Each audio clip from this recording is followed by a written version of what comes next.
Alam nyo ba guys, yung plano namin papuntang cake shop is manghihingi lang kami ng free taste kasi ayaw naming bumili at gumastos. Pero ang ending, bumili nga kami ng 1-piece cake worth of 7 reals.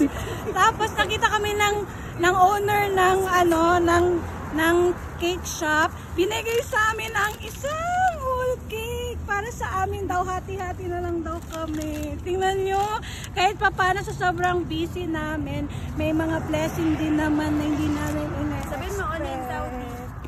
Only in Saudi Arabia na may magbibigay, na may magandang loob, na may magbibigay ng isang whole cake. Okay, mag-Saudi na kayo. Dan! Hindi tuloy na video. Sige na, kayo mag-Saudi na kayo. May cake kami pang hati-hati kahit wala kaming birthday ngayon. Magkano yung bili mo sa cake mo? Ang 7 reals. Cake ko worth 7 reals na Rocher